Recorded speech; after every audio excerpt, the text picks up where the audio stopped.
All season, we have been running a model on our own computer and quietly getting lucky. We just grabbed one that happened to fit and it worked. But let me show you the wall everyone hits the moment they get ambitious. You hear that a bigger model is smarter, so you go to download it. And one of three things happens. It refuses to load at all, with an out-of-memory error.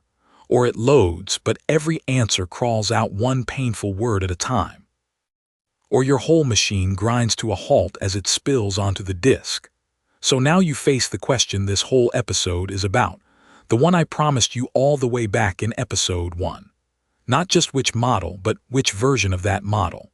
Because the same model comes in versions that are 4 times smaller, and getting that choice right is the difference between a model that will not even start and one that flies on the computer you already own. To make a smart choice, you have to know what you are actually loading. So go right back to Season 1. A model is not a program full of clever logic. It is a giant pile of numbers, billions of them. We called them the parameters or the weights, the dials that got set during training and that never change again afterward. When someone says an 8 billion parameter model, they mean it quite literally. 8 billion numbers sitting in a file. And here is the simple, powerful consequence. To run that model, your computer has to hold every single one of those numbers in fast memory at the same time. So the memory it needs is, roughly, the count of the numbers times how much space you spend storing each one. That second part, how much space per number, is the lever almost nobody thinks about. And it is the entire game. So how much space does one number take? By default, each weight is stored as a high-precision decimal, 16 bits, which is 2 bytes apiece. 2 bytes does not sound like much, but multiply it out. 8 billion numbers times 2 bytes each is about 16 gigabytes just to hold the weights. And once the model is actually running, you add a chunk on top for the work it does mid-thought. So realistically, you are looking at closer to 20 gigabytes of memory to run a single 8 billion model at full precision. Now look at that number against a normal laptop, which often has 8 or 16 gigabytes of memory total. It simply does not fit. And this is the trap. People reach for a bigger model to get smarter answers, and instead they smack straight into a wall of memory they did not know was coming. So we are stuck. We want the model's intelligence, but we cannot afford to store all those high-precision numbers, unless we stop storing them so precisely. Here is the idea that unlocks everything, and it is wonderfully simple. Look at one of those weights. The full precision version stores it with a long, exact decimal tail, far more detail than the model actually needs to give a good answer. So what if we kept the number but rounded it, stored it in far fewer bits? Instead of 16 bits per weight, use 8 or even 4. That is it. That is the whole idea, and it has a name you will see everywhere. Quantization. The cleanest way to feel it is this. Quantization is a JPEG for the model's weights. A JPEG throws away detail in a photo that your eye can barely notice, and the file gets dramatically smaller while the picture still looks great. Quantization does exactly that to the billions of numbers. It shaves precision off each one. The model gets several times smaller, and it still answers almost as well.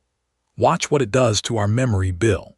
At 4 bits per weight instead of 16, each number now takes a quarter of the space. And these quantized models ship in a single tidy file format you will run into constantly, called GGUF, which packs the shrunk weights and everything needed to run them into one file. But that raises the obvious worry. If you keep shaving off precision, surely the model gets dumber. So where is the line? This is the most useful thing in the whole episode, so let me show you the shape of it. Picture a curve. Going down the bit count from 16 to 8 to 4, the model barely loses any quality at all. The line stays almost flat. 8-bit is basically indistinguishable from full. And 4-bit, the one people worry about, typically gives up only something like 1 to 3% of quality, while making the model about 4 times smaller. That spot has an unofficial name in the local AI world. You will see it written Q4_K_M. You do not need the cryptic details. The 4 means 4 bits, and the rest just means it is a smart 4-bit recipe that protects the most sensitive numbers. Treat it as the sensible default, the sweet spot, and you will rarely go wrong. In fact, it is the version most local tools hand you automatically when you do not ask for anything special. Our 8 billion model that needed 20 gigabytes at full precision.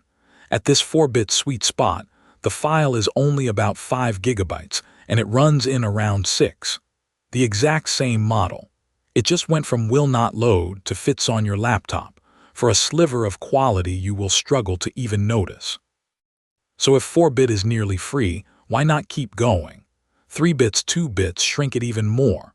Watch what happens to that same curve as we push past 4 to the left. It does not keep gliding down gently. It falls off a cliff. At 3 bits the model gets noticeably worse, and at 2 bits it often turns into a confused, rambling mess that contradicts itself. Each bit you save below 4 costs you far more quality than the one before it.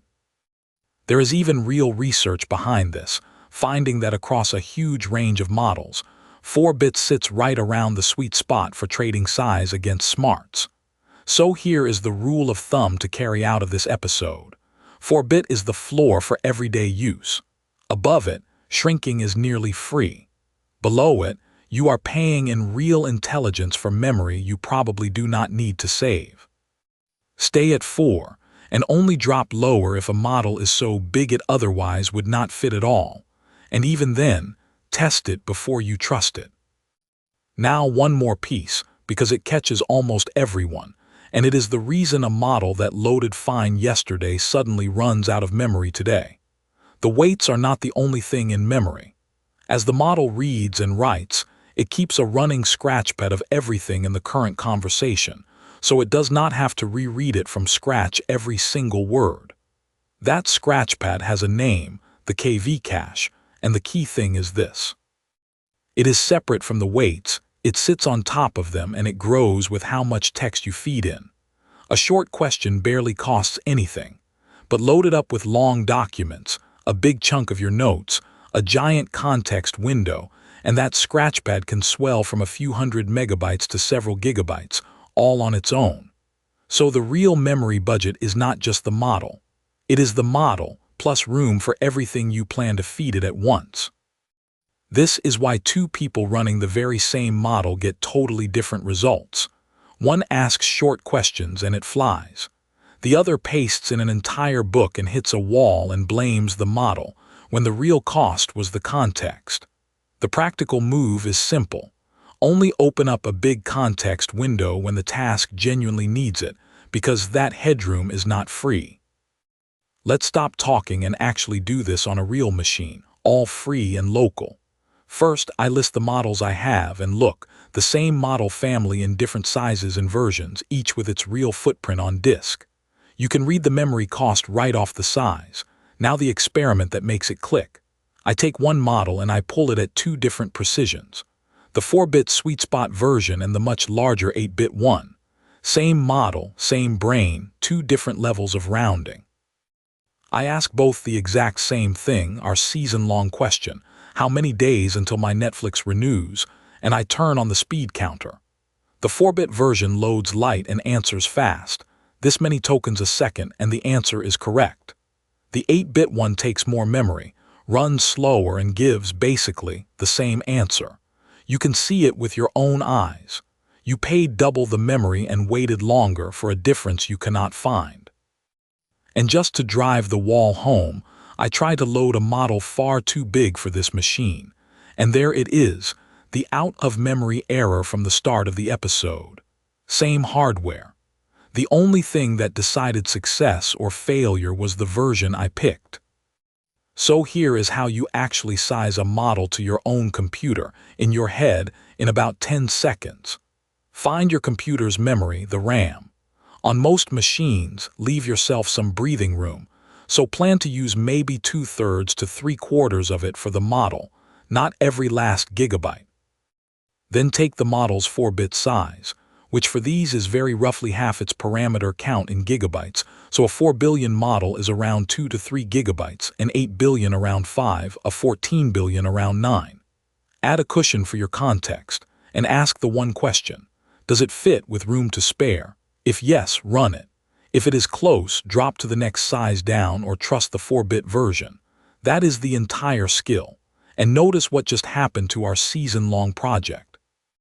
Our local second brain, the assistant that reads your notes and runs your tools, no longer depends on owning an expensive machine. You right-size the model to the computer you already have, and it just runs, offline and free. Before we go, the honest limits because they matter.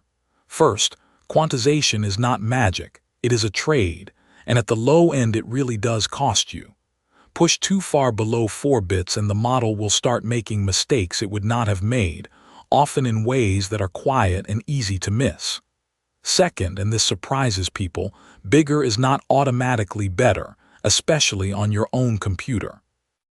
A sharp, smaller model running fast and fitting comfortably will often serve you better than a giant one that barely loads and crawls. The best model is the one that is good enough for your task and actually fits. And third, the most important one. Do not take any of these numbers, mine included, as gospel. They are rules of thumb. The only way to truly know if a quantized model is good enough for what you are doing is to measure it, on your own task, with your own questions, exactly the way you learned to back in episode 4. Assume nothing, test it. And that points straight at our next problem. We are about to have an assistant made of many moving parts, a model, retrieval tools all chained together. When it gives a wrong answer, which piece broke? Right now, it is a black box. Next time we crack it open and learn to see exactly what our agent is doing, step by step.